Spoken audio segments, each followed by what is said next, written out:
So you made it to Super Gore Nest. Congratulations. You officially made it past the hardest levels in the game and made it to what I consider to be the best level of the entire game. Plus, I also feel like Super Gore Nest is the turning point of your Ultra Nightmare run. You're rewarded the Ballista after all. Your fundamentals should be maxed out. You should be working on your grenades or ice grenades next. Things are starting to look up. You're coming into your own. And so with this guide specifically, I'm going to start moving away from collectibles and challenges, although I recommend those. I suggest never going out of your way or putting yourself in a position of ending your Ultra Nightmare run prematurely because you wanted to do an optional fight. But that's completely up to you. If it's easy, go for it. If you're iffy about it on your first run, I'd recommend playing it safe rather than sorry. So with this guide, a lot of people seem to be having trouble with that room where you drop down with prowlers in the carcass. And on top of that, you got to deal with a buff totem. So we're going to be addressing a demon spawn, some tactics to use down there, how to take out that buff totem as quickly as possible, some other fights. Some people seem to be struggling with that first initial fight in the beginning of the level. Also going to be tackling demon spawns, general spawn locations in what order, and how I set myself up to deal with certain demons as soon as they spawn, as there are some tricks to that first fight to essentially be a breeze. Trying to make these guides much more coherent and help everyone get better understandings for every fight, so that way these don't only help those that are trying Ultra Nightmare for the first time, but maybe those that want to attempt these levels at a second or third time and didn't quite understand the method to the madness that was being thrown at them. Anyways, keeping up with the usual format and bringing everyone up to speed, at the end of the previous 4 levels, I had 7 Sentinel batteries. I invested everything I could into acquiring the Sentinel crystals that are in the Fortress of Doom, and then whatever I had left, I invested in acquiring a Praetor suit. Point. The reason behind that is, well, Sentinel crystals should be self-explanatory, but the Praetor suit point I felt was better for me because I don't really use that many weapon mods beyond a select few, and I'd rather be able to drop down grenades or utilize my ice bombs that I always forget I have in earlier fights, rather than an extra weapon mod that I won't even master and completely forget to switch to. But jumping into the mission, at the very beginning, you're going to come across 2 imps and some undead. I completely bypassed them, but if you haven't maxed out your super shotgun, this might be the opportunity to capitalize on some extra progression contributed to that. After that, you're going to come down this long hallway, and then you're going to be presented with this fight right here. Periodically throughout this guide, I'm going to switch from camera mode to first person mode to give you guys a better understanding of fight layouts and demon positioning. But speaking of which, let's take a look at the first fight from camera mode. Now this fight, from the very start, you're already going to be dealing with a bunch of fodder demon and 3 mancubi. Luckily for you, the 3 mancubi are separated and this area is open. And if you're someone that hasn't learned how to properly utilize the meat hook or tried to take advantage of Eternal's verticality with the meat hook, you're severely hurting yourself, as being in the air gives you so many opportunities to surveillance a battlefield, be harder to hit. I mentioned in the Doom Hunter guide that it also gives you an escape route where if you get hit mid-air, you have a clear view underneath you of what is a safe direction to get out of enemy lines of fire. If you guys want, maybe I'll do a small video on how to take advantage of the meat hook on controller and kind of hover more or less, and how to get some extra shots off before hitting the ground, as methods like that are extremely useful. But in the meantime, maybe go into a master level or Necrovol, something that has a tyrant, and then just practice meat hooking off of him and staying off the ground as long as you possibly can, dashing around, getting shots off, and just practicing your movement in general. But back to the fight. So you have 3 mancubi. I always go in this circle where I'll take out the soldier, take out these 2 zombies, and then I'll wait here for the mancubus to jump up here, which he always ends up doing. Sometimes he takes a little longer than other times. There was once where he was there almost immediately, so just be prepared for that. But they're no trouble. Ballista, super shotgun, ballista, rinse and repeat, especially on controller. That should be your go-to combo. After dealing with that first mancubus, if you head over here to your left, there's going to be that second mancubus that's tied down by some undead soldiers. Just deal with him, and then straight across, there's going to be that third mancubus. If you're actually fast enough, you can get him at a pretty good distance. Like I said, these 3 mancubi are always spawned in the fight, and this is the easiest way that I personally like to deal with them. The next wave of enemies don't get initiated until you take out some fodder demons. So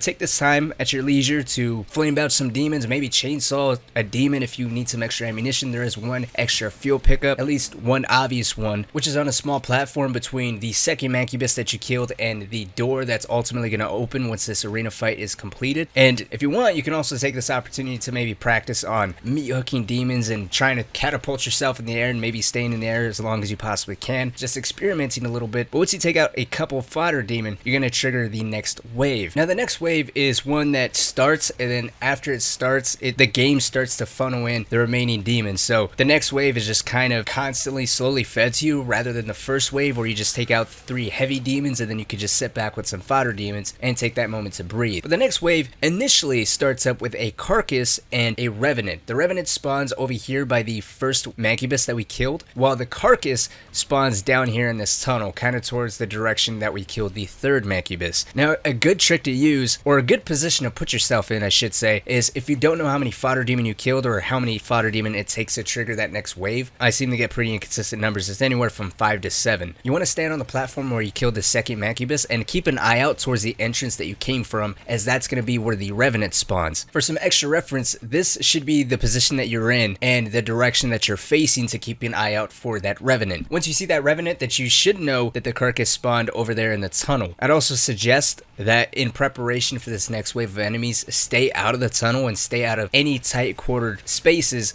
just in case that next wave initiates and you get caught off guard by a carcass shield. You don't want to be cornered somewhere. So I like to stay on that second platform. I like to take advantage basically of this whole open area on this specific part of the arena. Now after you kill that revenant, then the next quote unquote wave of enemies is going to spawn in. There's going to be 2 prowlers. One prowler spawns, as you can see right here in this gameplay, right on this elevated platform, while the second prowler spawns over where the second mancubus was at. So if you're still in that position, be aware, because that's where that second prowler spawns. It seems like once you take care of the revenant and both prowlers, then the Hell Knight is going to spawn, which spawns in the exact same spot that first prowler spawns. Actually, re-looking at the gameplay, he doesn't spawn there at all. But it seems like if you're back there, or back where I am, you can basically have him funnel over towards you by jumping on the platforms, which you can use to your advantage, because it's not like he can hit you when he's going from platform to platform. A few seconds later, as you notice, there's going to be a cacodemon that spawns right above me. And then on the last leg of this fight, there's going to be 2 whiplashes, which if you're taking advantage of ice bombs, your frag grenades, the verticality of the meat hook, or even the jump pads in the area, then you really shouldn't have any trouble with this fight, especially since whiplashes and Hell Knights specifically can't touch you when you're in the air. But to summarize this fight, in priority, the 3 mancubi, some required fodder demon kills. If you're confident enough, I'd say prioritize the carcass over the revenant, as you don't want to get trapped anywhere with that damn shield. If not, perfectly fine with the revenant. When the revenant is killed, keep an eye out for those 2 prowlers, the cacodemon and Hell Knight at about the same time, and then finally 2 whiplashes. After this fight is completed, you're going to be confronted with a pinky. Blood punch him, or you can hit him with an ice bomb, super shotgun his tail, and there is nothing to it. After this, you're going to climb these walls and you can go straight to the weapon mod that's here, or you can go on and continue with the mission. Completely up to you. Once you're in this room, you're going to be dealing with 2 soldiers, 2 zombies, and then as you press forward, there's going to be a dread knight that is finally introduced to you. Easy. Ballista, super shotgun, combo back and forth. You can hit him with an ice bomb, you can hit him with a grenade. If you want to get fancy, you can show him how your controller decides to never listen to you. Stupid fucking thing.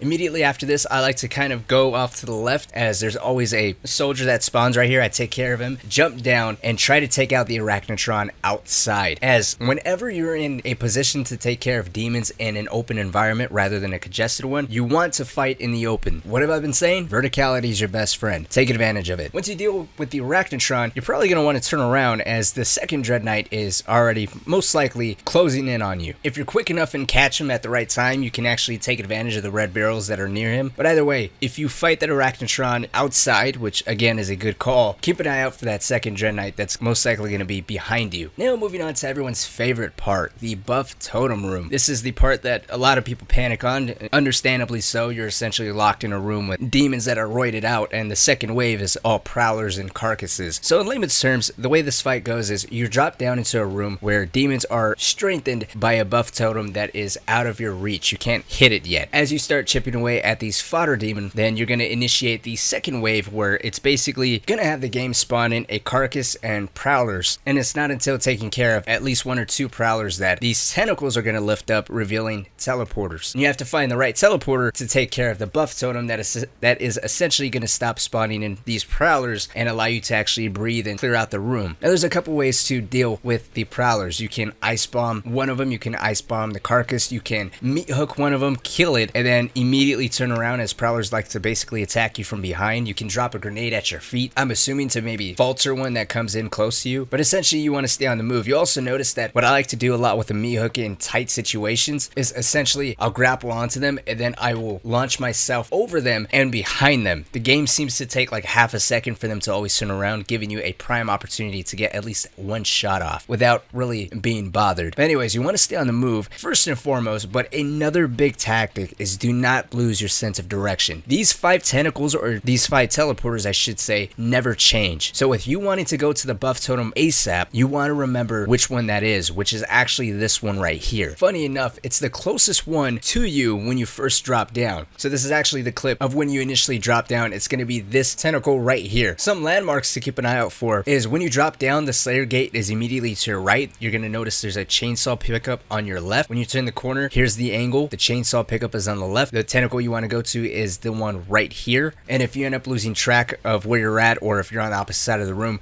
just try to find where the buff totem is.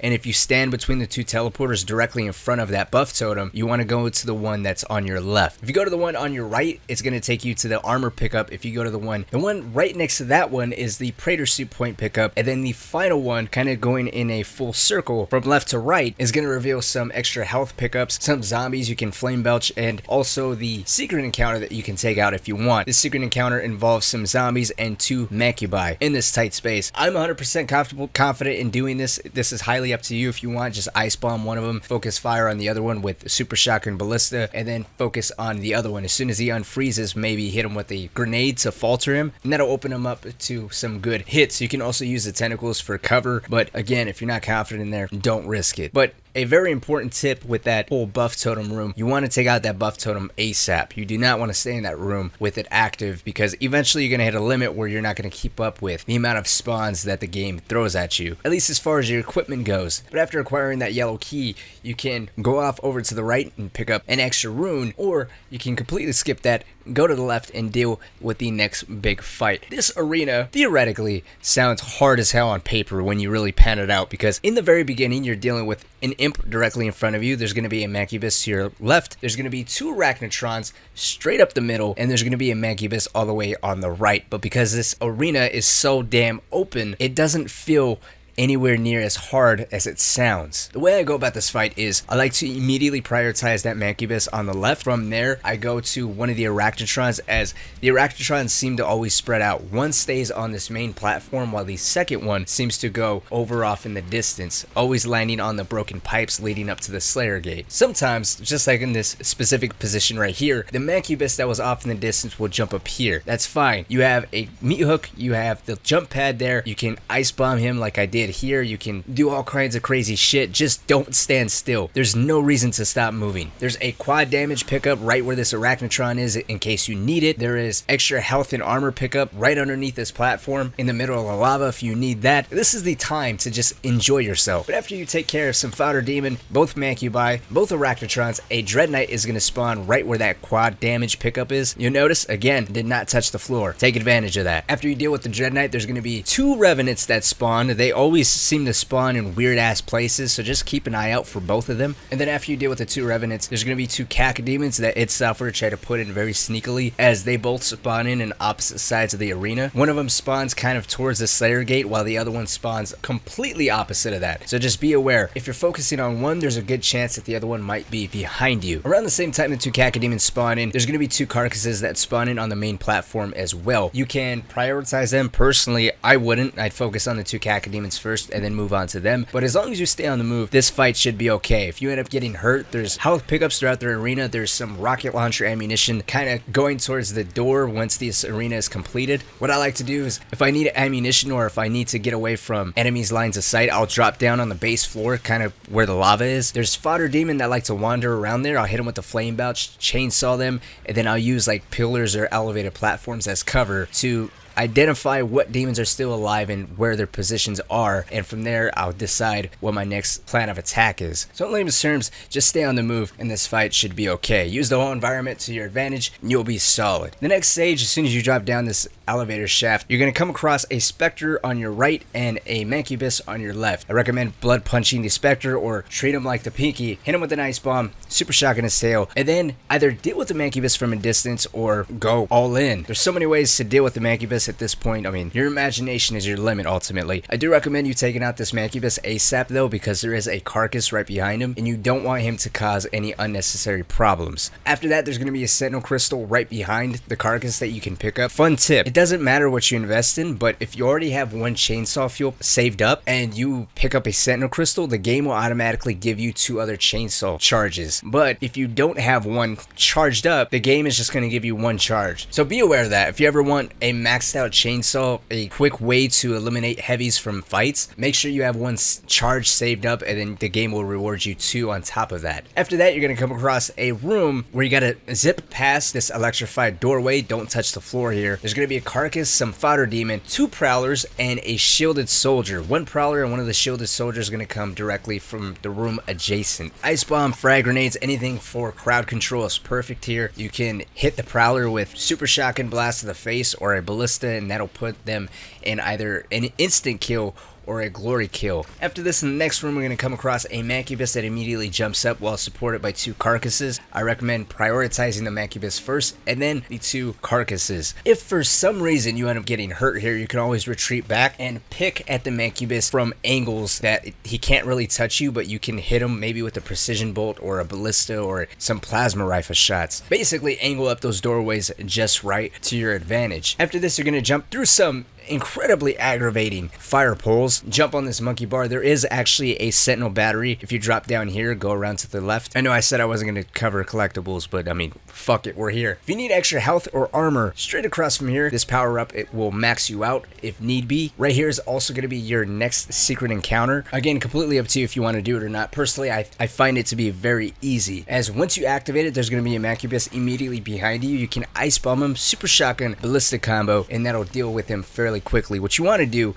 because there's a carcass that spawns that could pull up a shield and make this fight go on longer than it should. After the Mancubus, you're going to jump over the side, deal with all the fodder demon and the carcass, and you're done. From here, you're going to acquire the next key, and as you're running across, there's going to be a Pinky that spawns. Just blood punch him, or again, ice bomb, super shotgun tail, and that is it. We're going to pick up the chain gun. When you drop down, you're going to be dealing with a Hell Knight. You can ice bomb him, try to falter him with a grenade, tear him to bits and pieces with the chain gun. As I said, Super Gore is the beginning where Doom Eternal starts to take off. So whatever you're comfortable with as far as dealing with the Dread Knight goes, feel free to do so. Just don't forget about your equipment. Flame Belch, especially in Ultra Nightmare, is extremely important. After the cutscene with the heart, you're going to come across 2 shielded soldiers and a Whiplash over here on the left. Just ice bomb them. Remember, lock-on mod is perfect for dealing with Whiplash. It's an instant kill. And then from there, you're going to come across this room with some fodder demon on your left and on your right. After dealing with fodder demon, there's going to be 2 carcasses that spawn and a Dread Knight. Again, super shotgun, ballista.